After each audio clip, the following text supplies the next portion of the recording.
Fala, meu primeiro ano, tudo bem com vocês? Espero que todo mundo esteja bem. Vamos começar a utilizar o livro de vocês. Lá na página 4 do capítulo 3, a arte das antigas também é uma arte moderna. A gente vai começar a falar sobre isso.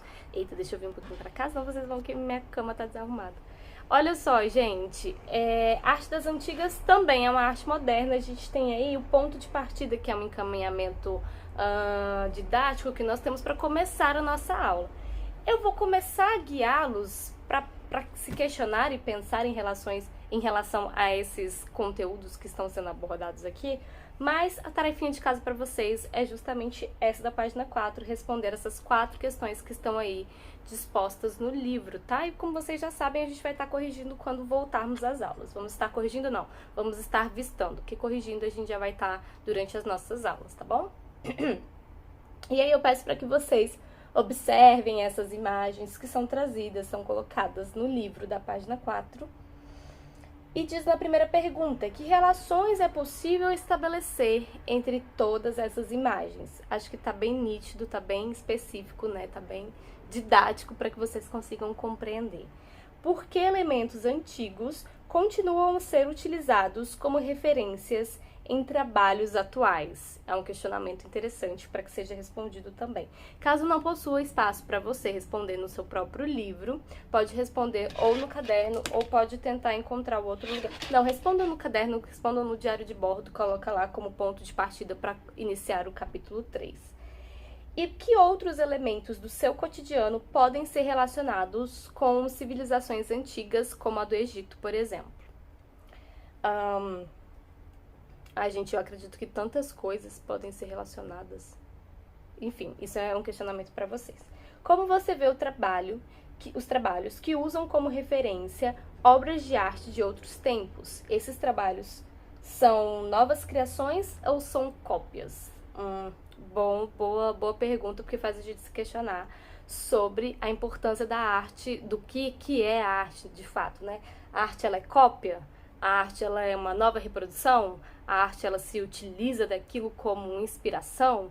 Aí fica um questionamento para que vocês me digam o que vocês pensam em relação a isso. Bom, nesse capítulo de vocês nós vamos abranger alguns objetivos, né? Como obter uma visão geral sobre as artes visuais na antiguidade, entender a arte como uma área que está sempre se renovando e se reinventando, compreender a função da arte relacionada à homenagem póstuma no Antigo Egito, reconhecer o aspecto simbólico da arte como base no Egito Antigo, apropriar-se de conceitos de sustentabilidade na arquitetura, isso é interessante, aí a gente pode até falar um pouquinho de Bauhaus, apesar de que não tem enfim, eu posso tentar permear por Bauhaus com vocês, porque eu acho interessante de falar de arquitetura e designer e coisas inovadoras e que podem ser sustentáveis e são novas criações, enfim. E estabelecer relações entre os conteúdos históricos e a contemporaneidade, e situar historicamente as manifestações artísticas no período, isso é importante também para que a gente consiga compreender a evolução da humanidade dentro da arte, e aplicar conhecimentos técnicos em produções artísticas. Então, tudo isso aí está sendo contemplado no livro de vocês. Vem aqui como objetivo da unidade. Só para que vocês possam se organizar melhor em relação a tudo que nós vamos fazer, tudo aquilo que nós vamos ver esse bimestre. E aí, o livro começa falando o seguinte: a Idade Antiga iniciou por volta de 4.000 anos antes de Cristo com a invenção da escrita. Eu não sei se eu já falei isso para vocês, mas a invenção da escrita pelo mundo oriental foi importante porque fez com que o nosso alfabeto pudesse ser criado a partir disso. Então existe essa ligação, né, desses dois extremos, desses dois polos do mundo oriental e do mundo ocidental. E essa invenção da escrita se prolongou até a queda do Império Romano do Ocidente, aproximadamente em 476 d.C. Foi um período extenso, com intensas diferenças culturais entre uma época e outra, e também entre os diversos povos que os marcaram, né? As civilizações desse tempo contavam com uma organização social complexa e desenvolveram um notável progresso nas artes e nas ciências. Entre as mais desenvolvidas estão a da Índia, da China, do Oriente Médio, da Grécia e também de Roma. Nem preciso dizer que eu tive que parar o vídeo para poder espirrar, né, gente? Vocês estão acompanhando minha rinite. Bom, a gente estava falando do Oriente Médio, da Grécia e de Roma, e na região do Oriente Médio, particularmente, desenvolveram-se impérios poderosos, como dos egípcios, dos babilônios, dos assírios e também dos persas.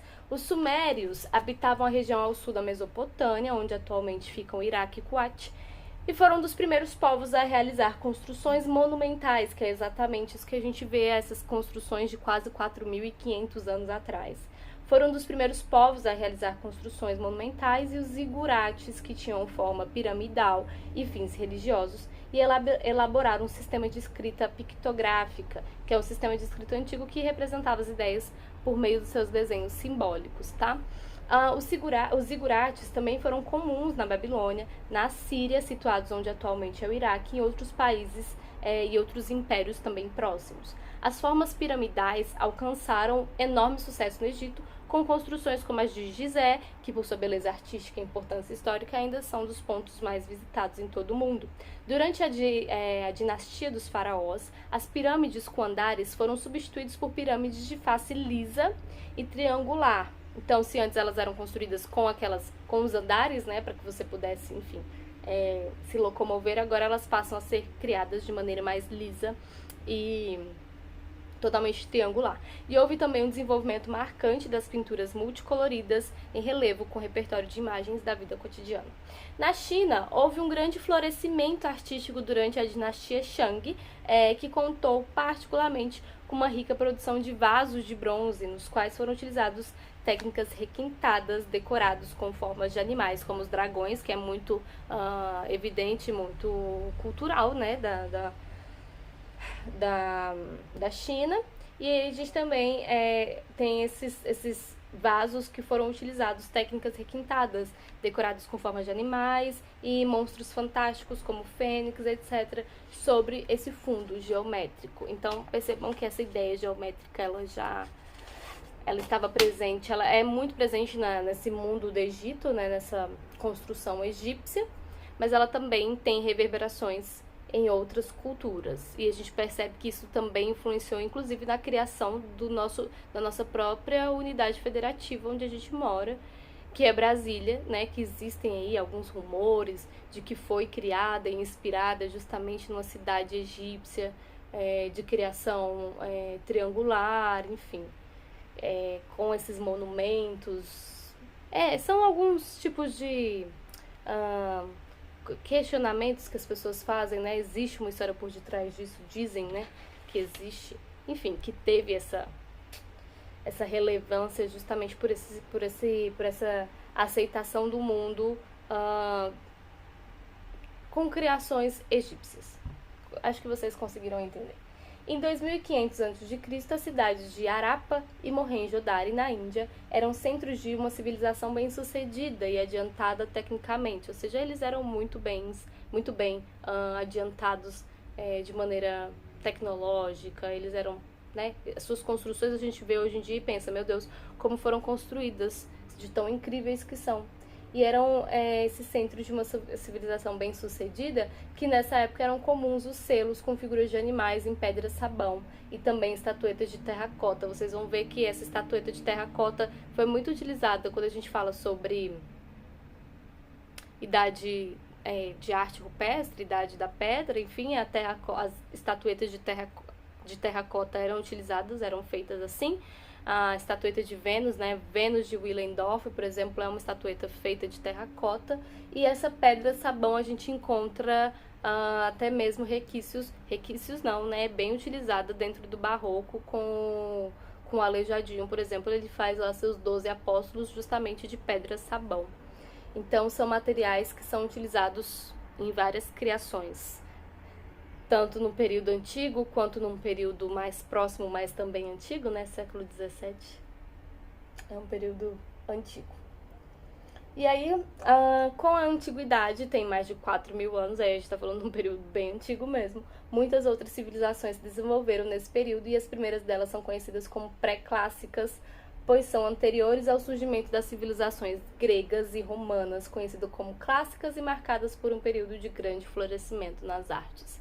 Então é por esse motivo que a gente chama esse período de arte antiga, é por isso que a gente chama esse período de arte pré-clássica, porque ela está antes, né, acontecendo antes, anterior a essas civilizações romanas, essas civilizações gregas, que vão trazer, que vão dar liga para um conhecimento cultural maior. Mas não quer dizer que nesse momento não existisse esse conhecimento cultural. Ele já era aplicado, ele já era feito.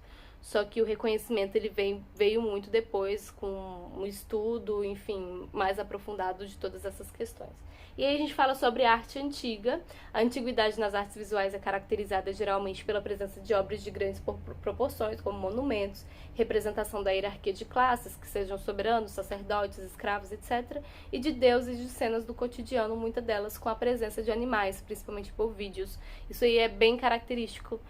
A gente consegue perceber isso, inclusive, quando a gente fala de arte rupestre, é uma das características principais, né? E aí o que se deve à importância dada à sua criação, representação de seres zoomórficos. Quem são esses seres zoomórficos que eu falei para vocês? É a tendência a atribuir características animais a algo, por exemplo, deuses, objetos. Sejam essas qualidades relacionadas ao comportamento, à motivação, à representação.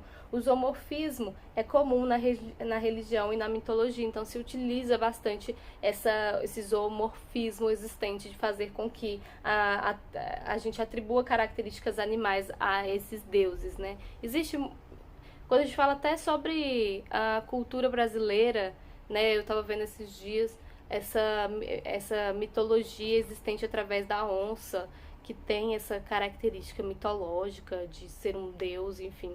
Aí os próprios índios, né, eles se reconheciam como se eles tivessem características dessa onça por ser um animal, né, de grande, um animal bastante inteligente, sagaz, forte, enfim, essas questões que eles traziam como características pessoais. E aí, gente, esses seres zoomórficos, como as divindades como forma de animais, elementos escritos como os hieroglíficos, que eu falei pra vocês, são justamente esse símbolo que tem por base geralmente uma figura animal ou objeto e representa uma palavra, um símbolo ou som. Então, para você conseguir ler esse alfabeto, você precisa entender o que se tem por detrás das imagens, né? E aí, os hieróglifos constituem um sistema de escrita do Antigo Egito e estão presentes tanto nos monumentos arcaicos dessa civilização, quanto em seus registros escritos. Então é algo que foi deixado, né, de maneira escrita pra gente, mas que precisou ser desvendada. Então existe muito ainda questionamento sobre essas questões. A ênfase em aspectos religiosos ou místicos também era presente, então percebam aí que o ser humano ele sempre está envolto de rituais, né, de crenças, e esses rituais e crenças é o que vai manter o clima social e mental daquela população, determinado período da humanidade, e a arquitetura e a escultura eram predominantes, ao passo que a produção de pinturas era completamente menor. A gente tem uma construção, a gente tem construções arquitetônicas sendo mais presentes nesse momento. Então, acaba que a produção de artes, sendo pinturas ou até manifestações como manifestações ritualísticas, não são tão presentes, mas não são tão evidentes, mas são presentes, bastante presentes nesse momento, tá? A gente fala de povos totalmente culturais, ritualísticos e, né, com várias crenças. Quando a gente fala sobre astecas, maias, incas, por exemplo, também traz esses tons ritualísticos, mas a arquitetura, essa questão arquitetônica era muito mais presente nesse povo, tá? Nessas ideias aqui.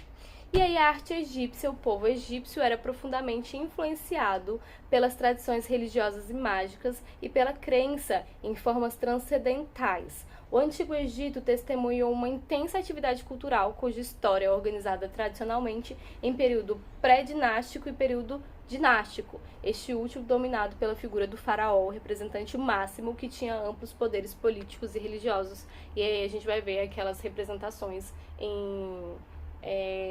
na lei da frontalidade, né, que são justamente aquelas feitas nesse tipo de angulação.